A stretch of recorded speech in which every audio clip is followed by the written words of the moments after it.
Here to talk more about the complexities of this case, criminal attorney Mark Reichel. Mark, good to see you this morning. Thank you. I want to elaborate on what this witness is saying. Moments ago, he told the judge and the courtroom, again without the jury there, that Alec approached him at an attorney event.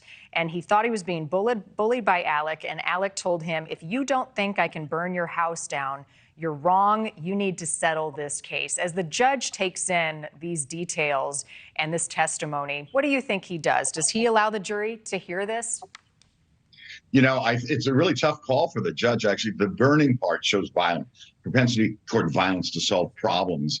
So I think he may allow it in. However, the defense is obviously going to argue whatever small probative or value it has to the state, it's really prejudicial and irrelevant. We're going to have a trial within a trial.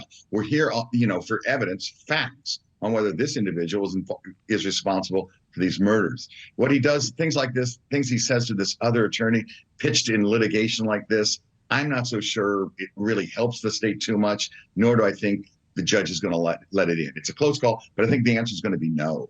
Okay. Well, if the judge does in fact let it in, doesn't the defense have a room to appeal?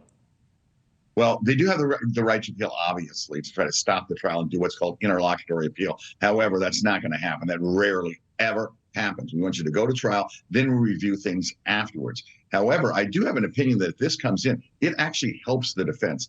It gives them stuff to just knock down like a piñata in front of the jury. And when they're done, say, that's their theory.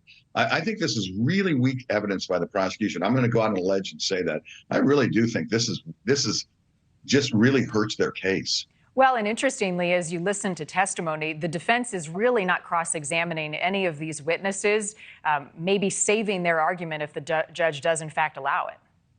Yes, I think if this comes in, the first thing they're going to ask him is, were you there at the night of the murder? Of course, the answer is no. Will you represent them in the civil case? You represent them on the boating accident. Were you there at that? Well, the answer is no. Would you testify in that trial as to what happened at the boating accident?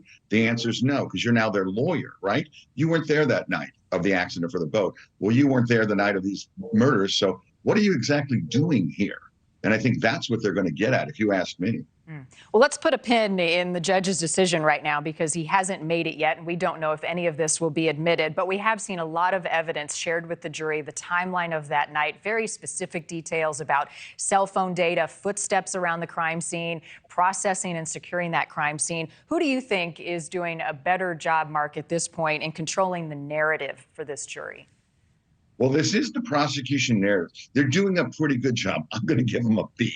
But I think at the end of the day, I've always said in front of my juries that extraordinary claims, there's no real, there's no DNA evidence. There's no, fingerprint evidence. There's no confession. There's no cell phone evidence. There's no video evidence, no eyewitness evidence. Extraordinary claims need extraordinary proof. Here you have average proof. So I think so far, while the prosecution is doing a good job, going to get a B here, I don't think they are absolutely, leveling the playing field with how they're presenting evidence. If I'm a juror, I want to hear from Alex Murdaugh. I want to hear him defend himself and say he didn't do this. Is there any chance he takes the stand in his defense?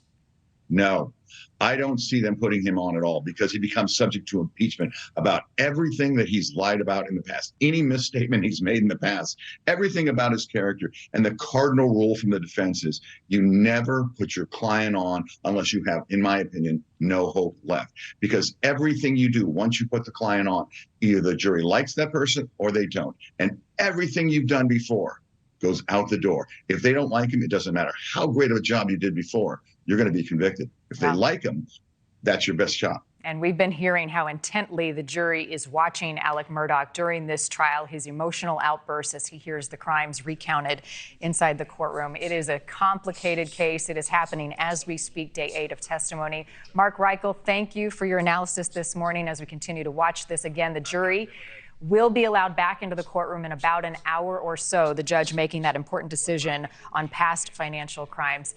Thanks for your time this morning again. Good to see you. Thank you for having me.